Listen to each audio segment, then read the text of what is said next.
it doesn't matter if it's politics or international relations or money supply or inflation or what's really behind the collapse in the fossil fuel industry.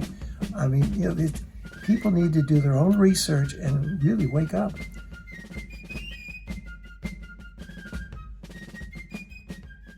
So I'm here with a young, brand new stacker at Tim's. Hey, Tim, how you doing? I'm fine. How about you? I'm doing great. Did you just pick up some really cool silver? Mm-hmm. Can I check it out? Yeah. Oh, this is wonderful. His dad's here. A proud dad, I might say. Oh, you got a 1 ounce silver bar. Do you like the top of that? The design? Yeah. Isn't that pretty? What else did you get? Show me your eagle. I'm not too good. Oh, wow. You got a 2022 American Silver Eagle. Oh, that's good. I think you're going to really enjoy keeping that. You're a bona fide stacker now. You don't have to take silver away from your dad now, do you? No. Not that he would ever do that, right, Dad? Oh, no. Every day. Every day? Every day. Oh, that's great. Yeah, Man, and what else did you guys got a lot of silver there going? Yeah, it's all going in a safe place. Smart. Yeah. Smart to come here to Tim's and get it with cash and be able to walk out of the store with it. Yes. Have you been coming to Tim's often? Recently, yeah. Recently? Yeah, the past month. How'd you find out about him? Yankee. Me, Yankee, huh? Yeah. Oh, my goodness. Yeah. All right, well. You're to thank for our addiction. Addiction. Great. It's Good. the best addiction that you could have. It is. And why do you stack, really quick? Multiple reasons. For protecting money that we have that was in the bank, in case things go badly in day-to-day life. Right. It's, for the future, if things go well, then it's something to preserve wealth to hand down to my son. So his future, too, right? For his future. That's great. You are filling that box up.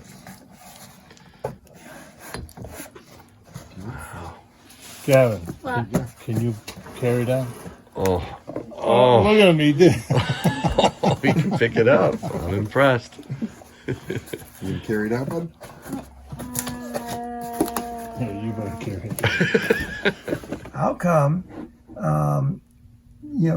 I'm paying a lot more money for a Mint State 70, which is a theoretical perfect coin. Why are you making anything less than perfect coins? And they issued bullions. I said, it's our intention to make perfect coins, period. Noticeably not perfect. They take it out, they don't put it in circulation. So you'll actually pop this out? I might if I needed one to get a sale. Man. All right, well. Yeah, I'm you choked got... up at the prospect of my taking that out of You left because how dare you take it out of a slab? Yeah, it really Honestly, does. I don't think having bullion coins certified is necessary. And it may be the nicest one ever made, but there are lots of others. That's really neat. And they're both the same price. Okay. Buffalo or American Gold Eagle. Now this is the newer one, right? So if it was like, say, the year before that, would it be slightly less than the Buffalo then? It might be. Okay, Yeah, but it's not a 2020. $5 to $10 less. Not Okay, much more. not much. You look at the price sheets from the wholesalers, and they're identical. They don't care about the dates. In fact, some dates, like back date silver maple leaves, are now more expensive than 2022s, and I can't. Why? Wow. So what do you think? Oh. It's a tough decision. It is, yes. Get ready for SD Bullion's Monster Box Sweepstakes that includes 500 Silver Eagles. You could be the next lucky recipient of a phone call like this. This is Dr. Tyler Wall, CEO of SD Bullion. Well, I'm calling you to let you know that you won the SD Bullion giveaway of a monster box of Silver Eagles. So click the link below for your chance to win. It is an alternative to the world's reserve currency, and I think that's going to be more of a trend in the near future. But I don't think the Fed or the government or the Treasury has allowed for what would happen if that happens on a large scale, because there are a lot of dollars spread around the world. And if we're not the world's reserve currency, there's no need to have all these dollars spread around the world. So, that all may come flying back here. I think so. And the money supply is big enough. And considering that there are a lot of vehicles you can use to buy and sell things that are not part of the money supply, like take Bitcoin as an example. It's denominated in dollars. It's $1.6 trillion. And people buy and sell things with Bitcoin all the time. It's not part of the money supply. I mean, just the money supply, the true money supply, or however you figure the numbers, is probably many times larger than is being published. And that's scary, because that is an inflation trigger. I will disagree with you that people are using Bitcoin and other cryptocurrencies primarily as currency. Yes, they can transact in it, but most of them are hodling it, hoping to make $1 billion. Well, it's not $1.6 trillion is the estimate of what Bitcoin is worth. Obviously, probably 1.5999999 is not being used as currency.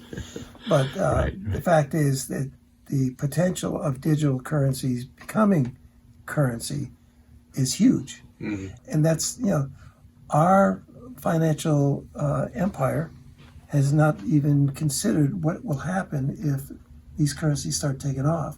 I think most governments around the world say, well, we can control that when the time comes. And I'm not so sure that's true. I agree. Especially if you've got a whole organization of states like the European Union that are considering digital currencies because they can't pay their debts. And, the only reason we are the world's reserve currency is because we promised to pay our debt and pay our obligations. And both of those are pretty scary. Yeah, one of the biggest concerns I have with central bank digital currencies is their ability to track, trace, control, limit, take, whatever they want to do with that. They could say, Tim, we've noticed that you've been filling up your gas tank a little too often. We're going to have to apply a carbon tax to you. Bang, and it's done. Yes, that's why this country needs to make a wholesale change in November. And that is the key to the existence of this country. And if people don't understand that, we better start waking up. Because if we let these people go any farther, some of them are evil, but a lot of them are just plain stupid. They don't fight back. And I don't mean fist fights, and I don't mean, taking shots like, one Republican did famously with a shotgun by mistake. But they need to learn how to fight. I mean, there are some very principled people in the Republican Party. They need to step forward, and they need to talk to the public and tell the public what is going on in this government. We're not getting the truth from the media. We're not getting the truth about anything from the media. It doesn't matter if it's politics or international relations or money supply or inflation or what's really behind the collapse in the fossil fuel industry. I mean, these people need to do their own research and really wake up, because things are going to get a whole lot worse if they don't. And November is key. It is key. It's no longer where you can call your congressman and say, hey, why did you vote for this bill? And expect an answer. In this state, we had 2 reps. It's not a lot, but they always vote against the people of the state, and I don't get it. But they do what they're told. Nancy Pelosi is running the show. No, you sit there and be quiet and do what you're told. That's the way they're treated. Tim, I have this sneaking suspicion that if you were in public office, you wouldn't do what you were told. Oh, absolutely not. In fact, they probably wouldn't tolerate me, because there's no reason why you can't speak the truth about everything. But the media certainly isn't doing it. The media is just playing the game. And in a press conference, they might as well be watching cartoons on their phone for all the good they're doing and questioning the president or Jen Psaki or anybody else, Lincoln, any of these people. They're not going to tell you the truth about anything. And it's just amazing that we're in a situation now where the finances of every country in the world are in collapse. And what are we doing about it? Oh, well, we're spending more. That's the way you get out of a recession. You just spend more. Okay? And what does that do for inflation? Oh, that's how you're going to get out of inflation. You spend more. That's their only answer to anything. And it makes no sense. I mean, they had a $3.5 trillion bill. They couldn't tell you what $3 trillion of that bill was for. They gave all these programs they talked about, you know, child care credit so your mothers can go back to work, blah, blah, blah, all this other stuff. Didn't add up to $500 billion. All those programs. Okay? So now, well, we got a problem in Ukraine, so let's throw a few billion at them. Well, they can blame inflation on Putin now. Oh, yes, that's right. Inflation, Sure. gas prices, everything. Even before the invasion, didn't I say that every country in the world is looking for a boogeyman? Yes, you did. And Putin is conveniently giving them the boogeyman. And it's absolutely true. I mean, this is Putin's inflation and Putin's gas tax and Putin's this. And come on. All right, so Tim, what would it take to get you to run for public office? Give me back 30 years of my life and I'd be glad to run. I wish I could. Hey, if I was 30 years younger, I wouldn't hesitate. I'm not about to start a new career.